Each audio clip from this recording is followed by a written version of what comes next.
Want to learn a quick and easy way to edit your beauty portraits? Well, let's get to it.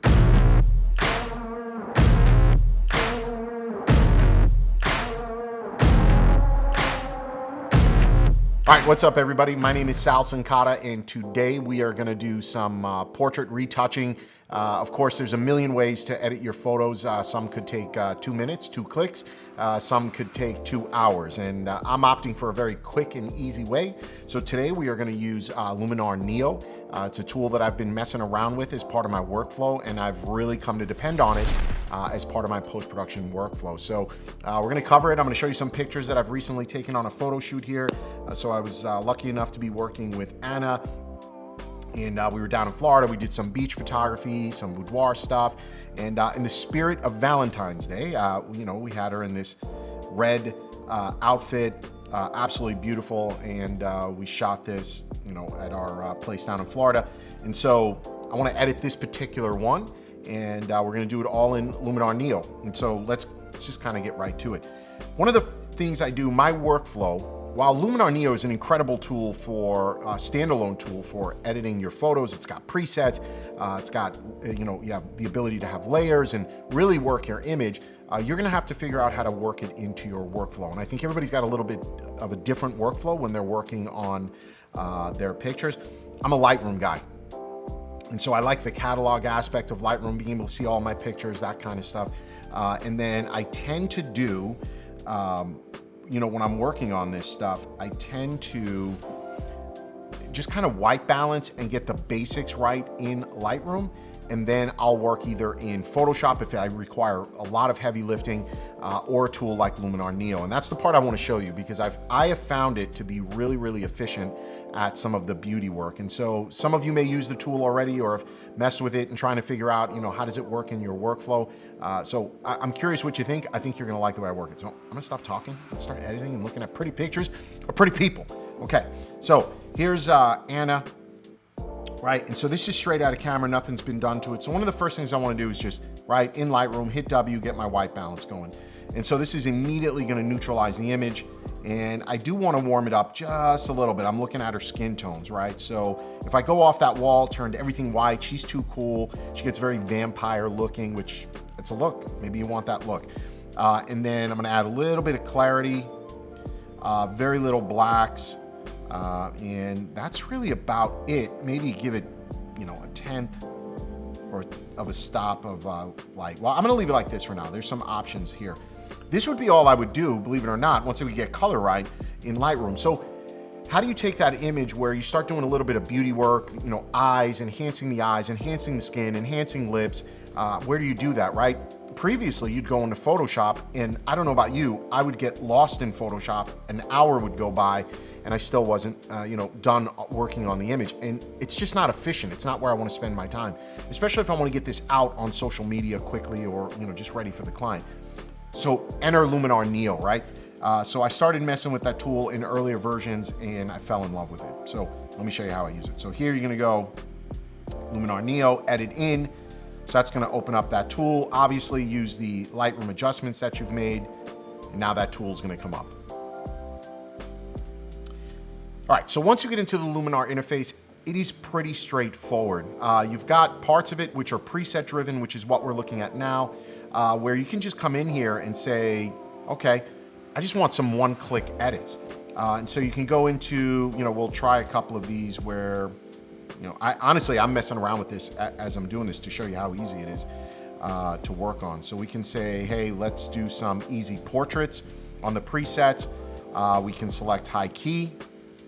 So that's your high key preset, and you can see the before and after here, right? Just from bringing it in. So just that single one click gives this overall image a lot of punch. Now I want to do a little bit more. I want to do some beauty retouching, but we can hit, vignettes. And so there's a lot of presets that are built in. I'm not a preset guy. I really do like controlling the image for the most part. And so let's get away from the presets here, okay? And go into the general edit tab. This is where I tend to spend most of my time. And where I start is I go right to the portrait area. In the portrait area, you can add bokeh, you can work on the face, you can work on the skin, you can work on the body, you can make it high key. all of the basics. Now, in Photoshop, some of these features don't exist, and some of them are just buried, and you start getting into layers. This is really nice, and you're gonna see how efficient it is. So first thing I'm gonna do is work on her face. That sounds horrible, doesn't it? Like, you know, we're gonna work on her face. Like, but I mean, you're editing, so that's where we're gonna start. Now the features I like here, eyes, mouth, overall face. And so if we start at mouth, and I'm gonna zoom in here so you can kind of see this. We've got some features here. We can adjust saturation on the lips, adjust redness on the lips, darken the lips, whiten the teeth. These are the basic things you're doing. Like if you're working on headshots or portraits, these are the basic things you're gonna do on a portrait anyway. I don't wanna have to go into Photoshop, create 8 layers to do something like that. This has to be quick and efficient. And so let's saturate her lips a little. Let's add some redness to her lips. We can darken her lips just a little. Okay, you can see that before and after. It's very subtle, which is what I like about it. Now, as we go, we can jump into the eyes, and it's what you would expect, right? We can make our eyes bigger. We can make them white. We can enhance the saturation. So we can remove dark circles. So there's all sorts of features here that we can mess with. Like anything else in life, season to taste, right? So don't be judgy. Don't judge how much editing I do on this, right? That's up to you. You do you, I'm gonna do me right now. So I'm showing you how we do it. So I like with my subjects making their eyes just a little bit bigger. I kind of like that doe look with the eyes, right? So you can get crazy, right? It's a little too much, I think. I think I've pushed it too far. Probably bring it back just a little. We can edit the eyes. So I like to make them just a tad bit larger, okay? And you'll see the before and after. It's just a little touch, right? I like to whiten the eyes a little bit, right? And photographers always get bent out of shape here, right? Like how much whitening is too much. Again, season the taste. But you're seeing how easy this is to get to a very nice portrait. We can enhance the eyes, right? And that's adding some of that kind of key light in her eyes. Red eye removal, she doesn't have any. Dark circle removal, she doesn't have any. But this one is a really cool feature, darken the, improve eyebrows, which is gonna darken it a little bit. That is something, oddly enough, that when I'm working on a portrait, I'm typically on most beauty portraits, I'm darkening eyebrows. And so I thought that was a really neat slider that they had in there to just do that, to darken it a little bit. Now we can add a little bit of iris flare, right, where we're brightening the iris part of her eye. Now, this is where you might, I don't know where you would use this, but it's an interesting feature. Now we can change our eyes to brown, green, gray, hazel. We can turn her into a cat if we wanted to. I'm not a cat. Not gonna be your typical beauty portrait, but it's something interesting that's in there. So I don't tend to use that feature. I go with the original, and then I just kind of enhance from there. Now again, I'm gonna show you the before and after, super easy to see. Just these subtle adjustments, I think make a big difference. We can also slim her face. In this case, I will tell you with portrait photography, if you photograph with like maybe a wide angle lens, and that could be even a 50mm lens, doesn't have to be much larger, or wider, I should say, you tend to skew their face and features. So sometimes the ability to slim their face is a good thing here. And it's very subtle, right? So you can do that and just slim their face. I don't want to do that to her. She looks perfect. And so we're gonna leave it at that. Another feature, I'm gonna zoom out here, is this feature of face light. So I'm gonna make this a little bit bright. I'm gonna go all the way bright just so you can kind of see that. Hey, what are you doing? Are you learning something? Are you paying attention? Give us a like, subscribe to the channel. Come on now, let's do it. One of the things I like to do, your eye always goes to the brightest part of an image, right? And that should be their face for a portrait. And so a lot of times what I've had to do in Photoshop is actually, or Lightroom, is dodge and burn the image to get to the face. Built into the tool here, this allows you to bring more brightness just to their face, right? Because it's using AI technology. It knows where the face is, the eyes are, all that other stuff. Now, of course, that's too much. So what we're gonna do is just do a little bit of face brightness here, come to about 25, that should be good. And then what I'm going to do here is now jump down to skin. And here we can do some masking. So you could mask with a brush, with a linear gradient, a radial gradient, or allow it to mask AI, which is going to find all her face and skin and then apply it to there. So let's hit mask AI. This is gonna run super quick. It's gonna find her skin and this way, when we apply, it's applying just to her skin, not necessarily the overall image, making sure that it's seeing everything that it should see. And this runs relatively quickly on your machine. And then from there, right, you've got some masking, but we can brush it in. We can do a whole host of other things when it comes to masking, that linear, the radial, all that stuff. Okay, so when we make that adjustment now, let me zoom back in for you. Okay, we can now add, come to 30, and she has flawless skin. So we don't want to overdo the skin softening on her skin. Again, season the taste on how much you want to apply, right? Just to kind of apply this at 100, just so you're seeing the difference, right? You're seeing that before and after. And I gotta be honest with you, a lot of skin softening tools, if you go to 100%, it makes them look like a plastic mannequin. While this is at 100%, and I would never advocate doing it 100%, she still doesn't look like a plastic mannequin. She's got flawless skin, and then you're adding the skin smoothing, so it might appear to be a lot. So it is too much for me. I'm gonna come back to maybe I just want a little bit, right? So maybe 20, just to bring out some of everyone's skin and face, there's transition between redness and pores. So I always like a little bit of smoothing in that, no matter who I'm working on. I like it.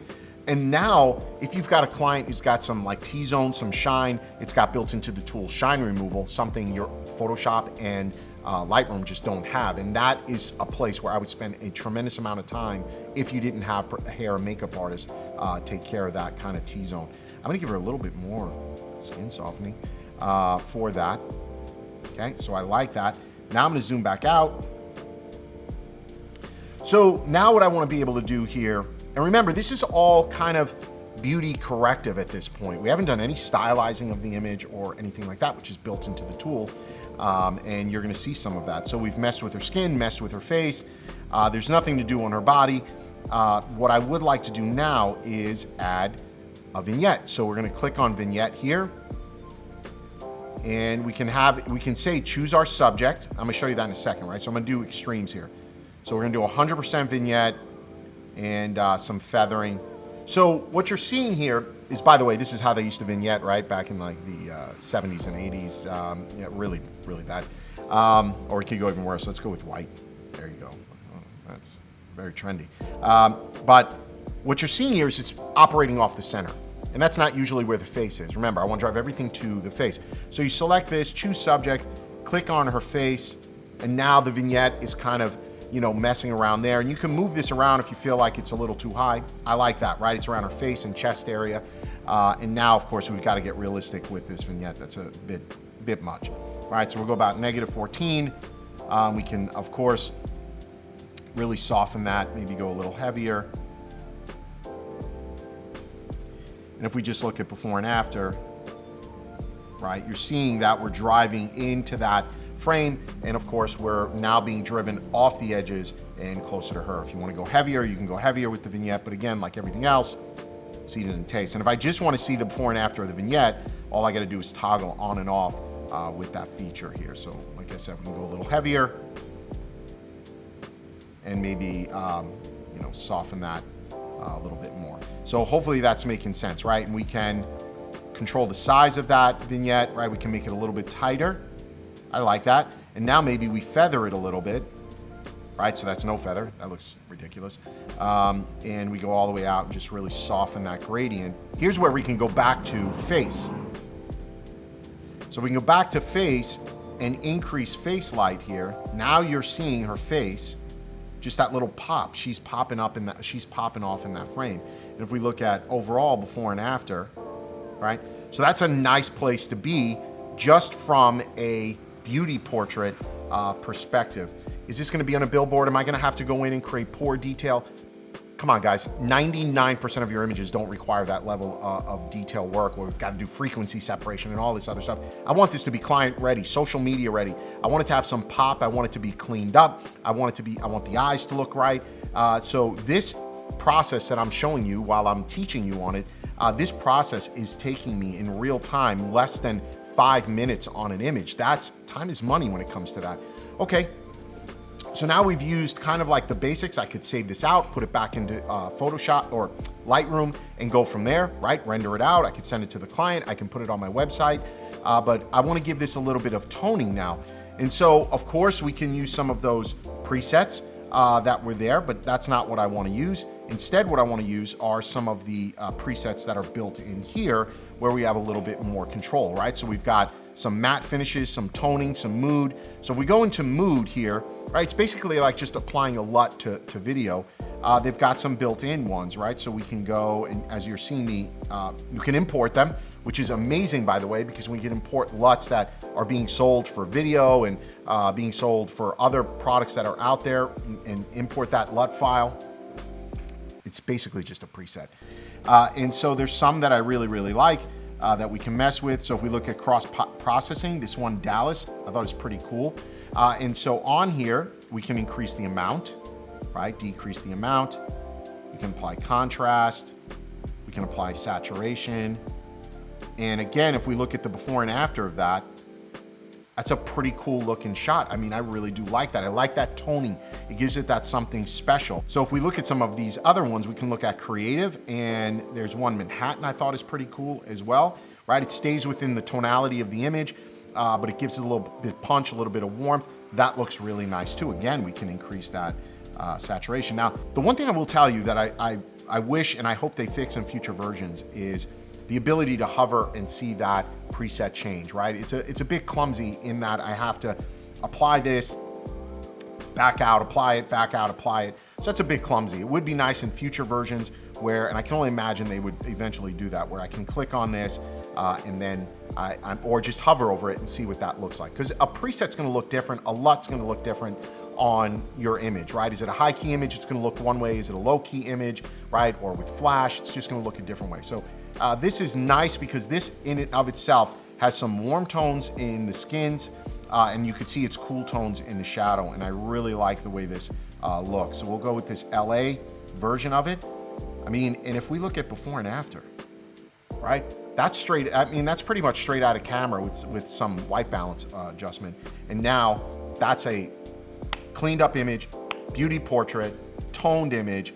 That's an image I'd be proud to put on my website, share with clients and things like that. So, right, I'm gonna throw a link down in the description for Luminar Neo. You've gotta check this tool out, download it. It could not be easier to use. And if you enjoyed this video and want to see more of it, subscribe to the channel. Give us a like, give us a comment down below. Do you like it? Does it seem easy? Do you like the original image or you like this ladder image? I hope you're not a purist and you're digging this ladder image. We'll see you in the next video.